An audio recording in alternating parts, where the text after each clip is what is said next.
Assalamualaikum warahmatullahi wabarakatuh. Saudaraku yang sedang mencari cahaya dalam gelapnya dunia. Hari ini, mari kita duduk sejenak. Mari kita dengarkan suara hati yang mungkin telah lama kita abaikan. Mari kita renungkan, apakah hidup ini hanya tentang jasad atau tentang jiwa yang kelak akan kembali kepadanya. Saudaraku, hidup ini hanyalah persinggahan. Dan di tengah persinggahan itu, manusia seringkali lupa akan dua hal yang paling penting, menjaga jiwanya dan merawat jasadnya. Padahal jiwa adalah hakikat kita yang sejati. Bukan tubuh yang bisa rusak, bukan rupa yang bisa pudar. Jiwa yang bersih akan memantulkan cahaya dari Allah. Ia akan terpenuhi dengan pengetahuan dan cinta kepadanya. Namun jiwa yang tercemar akan hancur jika cinta itu diberikan pada selain Dia. Saudaraku, bukankah kita sering terlalu sibuk dengan urusan dunia, mencari kenyamanan, mengejar kekayaan, merawat tubuh, memperindah tampilan? Tapi, bagaimana dengan jiwa kita?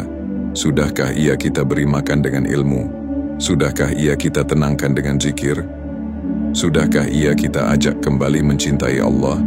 Jika tidak, maka jangan heran jika hati kita merasa hampa. Jiwa kita haus karena terlalu lama dipisahkan dari sang sumber kehidupan.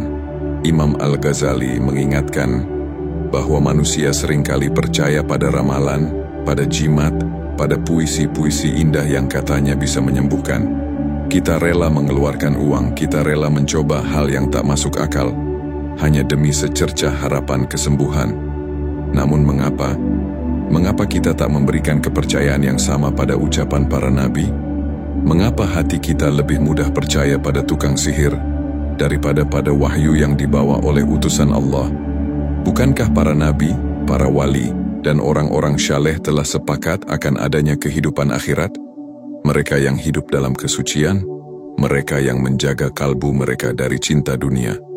Mereka semua bersaksi bahwa hidup tak berakhir di liang kubur. Tapi kita malah meragukannya. Imam Al-Ghazali berkata, apakah engkau benar-benar yakin bahwa 124.000 nabi yang mempercayai akhirat itu semuanya salah, dan hanya engkau yang benar? Jika kita menjawab iya, maka tak ada lagi harapan untuk jiwa yang telah membatu. Tapi jika ada secuil keraguan, jika ada kemungkinan bahwa akhirat itu benar adanya, maka tidakkah itu cukup untuk membuat kita bersiap? Bayangkan jika ada seseorang memberimu makanan, tapi kau tahu makanan itu pernah diludahi ular berbisa. Apakah kau akan tetap memakannya?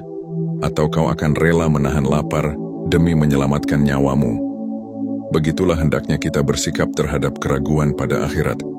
Jikapun kau ragu, lebih baik bersiap daripada menyesal ketika segalanya telah nyata. Sebab saat ruh meninggalkan tubuh, tak ada jalan kembali. Saat itu, semua penyesalan tak lagi berguna. Saudaraku, jangan menunda. Jagalah jiwamu mulai hari ini. Isilah dengan ilmu yang menuntun pada Allah. Hiasilah dengan cinta yang lurus kepadanya.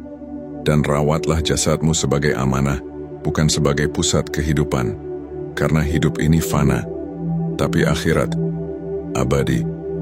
Jangan kau pertaruhkan keabadianmu demi kenikmatan sesaat. Jangan kau jual jiwamu untuk dunia yang sebentar lagi akan sirna. Mari kita tangisi dosa-dosa kita. Mari kita perbaiki diri sebelum datang hari yang tak ada lagi maaf di dalamnya. Saudaraku yang dirahmati Allah, tahukah engkau bahwa manusia bisa saja hidup puluhan tahun, tapi tak pernah benar-benar hidup? Tubuhnya bergerak, mulutnya berkata, matanya terbuka, tapi jiwanya tertidur. Dan inilah penyakit yang paling berbahaya, ketika hati kehilangan kepekaannya terhadap kebenaran. Imam Al-Ghazali menyebutnya sebagai kematian jiwa di dalam kehidupan. Seorang manusia bisa terlihat sehat, kuat, bahkan tersenyum, tapi hatinya telah keras, telah beku, dan tak lagi tergetar oleh ayat-ayat Allah. Ia hanya hidup untuk dunia dan mati sebelum ajal. Apakah itu bukan keadaan yang menakutkan, saudaraku? Banyak dari kita mengira bahwa selama kita belum mati masih ada waktu. Kita menunda taubat, menunda ibadah, menunda hijrah. Kita berkata dalam hati, nanti saja, aku masih muda, aku masih sehat, hidupku masih panjang. Tapi siapa yang berani menjamin usia? Lihatlah, betapa banyak orang yang pergi tanpa sempat berpamitan. Betapa banyak tubuh yang sehat, tiba-tiba dibaringkan di pembaringan terakhir. Waktu tidak menunggu kita sadar. Waktu terus berjalan, dan jiwa kita makin dekat dengan titik temu yang pasti, kematian. Allah tidak memanggil hanya yang tua, tidak menjemput hanya yang sakit. Takdir bisa datang kapan saja, tanpa aba-aba, dan saat itu tiba, seluruh dunia tak bisa menundanya walau hanya satu helaan napas. Saudaraku, jika hari ini kita masih diberi kesempatan untuk hidup, maka itu bukanlah hak, itu karunia.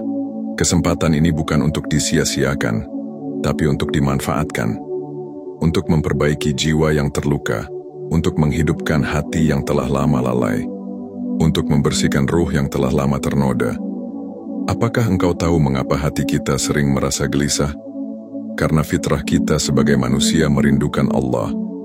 Hati kita diciptakan untuk mengenalnya, untuk tunduk dan tenang di bawah naungan cinta kepadanya. Dan selama kita menjauh, selama kita sibuk dengan dunia yang menipu, maka jiwa kita akan terus berteriak dalam diam, menangis dalam sunyi, memanggil-manggil arah pulang. Dan Allah, dengan kasih-Nya yang luas tak pernah menutup pintu kembali. Berapapun banyak dosa kita, sebesar apapun kelalaian kita, sepanjang apapun jarak yang kita buat, selama kita masih hidup, masih ada waktu untuk pulang. Imam Al-Ghazali mengajarkan bahwa ilmu adalah cahaya bagi jiwa, dan amal adalah bukti cinta kepada Allah. Maka jika kita ingin menyelamatkan diri, mulailah dengan mengenali Allah. Bacalah kalamnya, resapilah makna sabda Rasulnya. Jangan sekadar tahu tapi hayati. Jangan sekadar hafal tapi amalkan. Ilmu yang tidak diamalkan, bagaikan pelita yang tak pernah dinyalakan. Dan amal tanpa ilmu, bagaikan perjalanan tanpa arah. Saudaraku, jangan biarkan jiwamu terus tenggelam dalam kesibukan dunia yang tak pernah puas. Dunia ini seperti bayangan, semakin dikejar, semakin menjauh.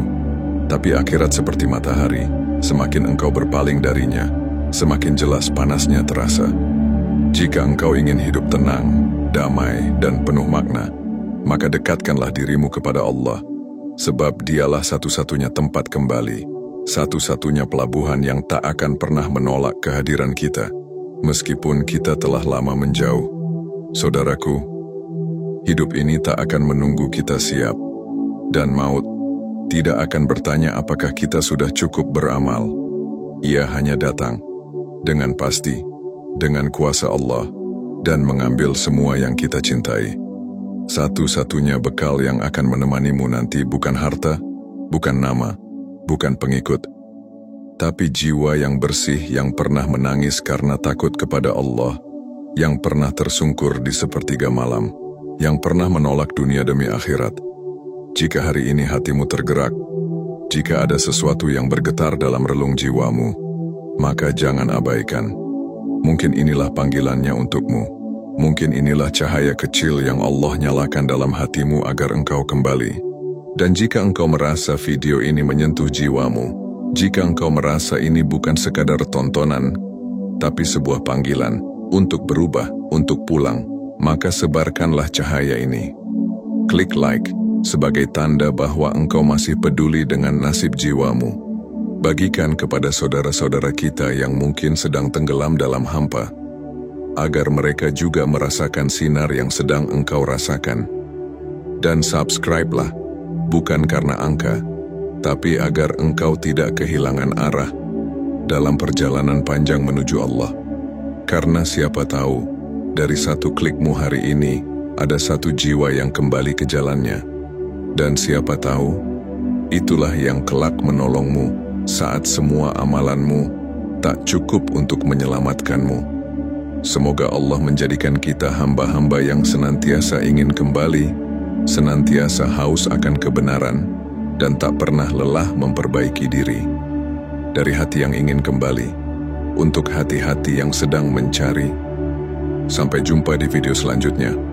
Semoga kita tetap istiqamah, hingga Allah memanggil kita pulang dalam keadaan husnul khatimah.